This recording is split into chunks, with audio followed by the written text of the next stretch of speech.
পরিবর্তন news channel, আপনার কণ্ঠ, আপনার পছন্দ। নমস্কার, পরিবর্তন নিউজ চ্যানেল আপনার স্বাগত আছে। নতুন আপডেট জন্য চ্যানেলকে লাইক, সাবস্ক্রাইব ও কমেন্টস করুন। আজকে পি আপডেট। আজ 2024 সালে আতঙ্কজনক বিদ্যুৎ বিল। হতবাক, বিদ্যুতের দাম আকাশচুম্বী। কি হচ্ছে? প্রতি মাসে বিদ্যুতের 200টি বিনামূল্যে ইউনিট ফ্রি করার জন্য পশ্চিমবঙ্গ বস্তি উন্নয়ন সমিতির সাংবাদিক সম্মেলন। বিদ্যুতের দাম অস্বাভাবিক বৃদ্ধি, প্রতি মাসে ফ্রি 200 ইউনিট বিদ্যুতের দাবি সহ অধ্যক্ষ ওয়েস্ট বেঙ্গল ইলেকট্রিসিটি রেগুলেটরি কমিশনের কার্যকলাপের বিরুদ্ধে কথা বলেন সহ সভাপতি কমরেড ডক্টর ফুয়াদ হালিম। পশ্চিমবঙ্গের বস্তি উন্নয়নের সমিতি নিবেদিত একটি সংস্থা শিক্ষা, স্বাস্থ্যসেবা, পরিবেশ এবং অবকাঠামোর মতো বিভিন্ন ক্ষেত্রে ফোকাস করে।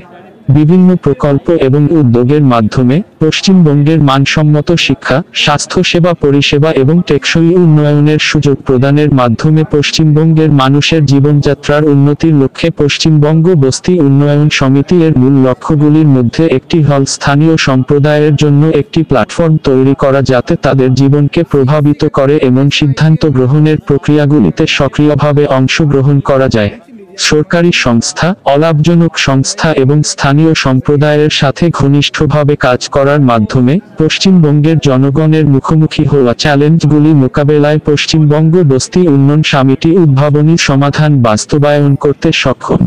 সরকারি সংস্থা, এনজিও এবং স্থানীয় স্টেকহোল্ডারদের সাথে সহযোগিতার মাধ্যমে আমরা পশ্চিমবঙ্গের প্রতিটি কোণে ইতিবাচক পরিবর্তন এবং অগ্রগতি আনতে চেষ্টা করেন। 2024-এর জন্য দৃষ্টিভঙ্গি হল বিদ্যুৎ বিল একটি পশ্চিমবঙ্গকে দেখতে যা সমৃদ্ধ এবং অন্তর্ভুক্তিমূলক। পশ্চিমবঙ্গের সকল বাসিন্দাদের জন্য একটি উজ্জ্বল ভবিষ্যতের তৈরি করে। অঞ্চলের উন্নয়নের ভবিষ্যৎ পরিকল্পনা সম্পর্কে অবগত থাকেন। পশ্চিমবঙ্গের উজ্জ্বল ভবিষ্যতের দিকে সমিতির অবদানের মূল অন্তর্দৃষ্টির জন্য এখনই দেখুন এই চোখ খোলার ভিডিওতে সাম্প্রতিক আকাশছোঁয়া বিদ্যুতের দামের পিছনে চমকপ্রদ সত্যটি আবিষ্কার। বিদ্যুতের হার বৃদ্ধিতে অবদান রাখার কারণগুলি অনুসন্ধান করি। এই গুরুত্বপূর্ণ আলোচনা মিস করবেন না। আপনি কি বিদ্যুতের দাম বৃদ্ধির ধাক্কা অনুভব করছেন? আপনি একা নন, সব জুড়ে মানুষ একই সমস্যার সম্মুখীন হয়। কিন্তু খরচের এই আকস্মিক বৃদ্ধির কারণ কি? সত্য, খেলার মধ্যে বিভিন্ন কারণ আছে। বর্ধিত চাহিদা থেকে সরবরাহ চেইন ব্যাঘাত পর্যন্ত শক্তির বাজার অভূতপূর্ব চ্যালেঞ্জের সম্মুখীন হচ্ছে। তাপমাত্রা বাড়ার সাথে সাথে কুলিং সিস্টেমের প্রয়োজন হয়। ব্যবহারের এই বৃদ্ধি গ্রিডের উপর একটি চাপ সৃষ্টি করে, যার ফলে ভোক্তাদের জন্য উচ্চ মূল্যের দিকে পরিচালিত হয়। তবে এটা শুধু চাহিদার বিষয় নয়। বৈশ্বিক ঘটনা যেমন প্রাকৃতিক দুর্যোগ বা রাজনৈতিক অস্থিরতা তেল ও গ্যাসের সরবরাহ ব্যাহত করতে পারে, খরচ আরও বাড়িয়ে দিতে পারে।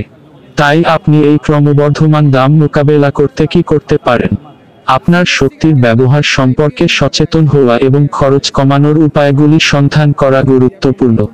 সাধারণ পরিবর্তনগুলি যেমন শক্তি দক্ষ যন্ত্রপাতি ব্যবহার করা বা আপনার থার্মোস্ট্যাট সামঞ্জস্য করা একটি বড় পার্থক্য করতে পারে। অবগত থাকুন এবং সক্রিয় থাকুন।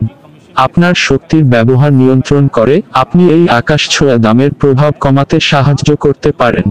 সিএসসিআইপিএল সঙ্গে জড়িত আছেন কি না জবাব চাইলেন। ইলেকট্রাল বন্ডের সবাই তথ্য জনগণের পাশে প্রকাশ করুক।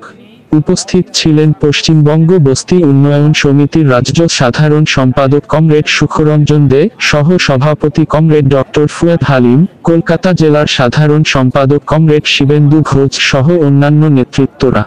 কৃষ্ণপদ ঘোষ মেমোরিয়াল ট্রাস্ট ভবন, কলকাতা হলে আয়োজিত সাংবাদিক সম্মেলন।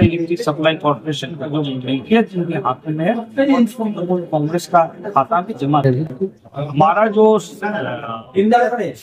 वो हमने आवेदन रखा है West Bengal Electric Regulatory Commission के साथ और कलकत्ता इलेक्ट्रिक सप्लाई कॉर्पोरेशन के साथ हमने साफ उनसे पूछा है कि आप जो लोग बिल भरते हैं उनके पैसे उनके टैरिफ से आप कोई भी पैसा अगर इलेक्टोरल बॉन्ड के मार्फत इसको दिया है कि नहीं, और इस पैसा को सीधे तरीके से या खुद पर डायरेक्ट और इनडायरेक्ट तरीके से आईपीएल में जो टीम है वो आईपीएल का टीम या खेला में अब खर्च की है, इसलिए हमारा साफ सवाल है, हम लोग इंतजार करेंगे उनके जवाब से। मुख्तलिफ शहरों में 200 यूनिट बिजली देने का काम हर परिवार को शुरू हो गया है।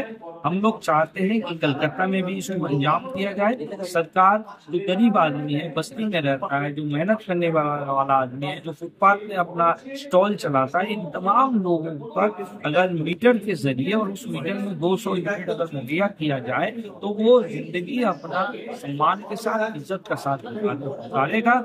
जो गैर कानूनी तरीके से बिजली को ली जाती है उसमें एक लोड है, लोड फैक्टर का ज्यादा बढ़ने से ट्रांसफार्मर बर्स्ट होता है, ऊपर लोड शेडिंग होता है, अंडरग्राउंड केबल बर्स्ट करता है, बुकिंग करने का जो सिलसिला है, ये सब तमाम चीजें बंद हो जाएंगी। शहर में एक आम नागरिक इज्जत के साथ, एक फख्र के साथ अपना सर उठा के अपना गुजर बसर कर सकेगा। इसका जिम्मेदारी सरकार को लेना पड़ेगा। और ये काम सिर्फ हिंदुस्तान के दिल्ली, मुंबई, चेन्नई, बेंगलुरु में नहीं चल रहा है, ये काम सारे विश्व में जहाँ पर शहर में रह करके इंसान शहर को जिंदा रखता है उस तक बिजली पहुंचाने की जिम्मेदारी सरकार अपनी कर रही है। बात है कि चुनाव के बीच में 10 मई को तब शायद दूसरा या तीसरा चरण का चुनाव खत्म तब जाकर के ये विज्ञापन जो निकला है, और ये विज्ञापन आपका आखिरी चरण के आगे उसका लास्ट डेट 31 मई को खत्म हो जा रहा है, जो 1 जून को आपका जो आखिरी चरण का वोट होना है।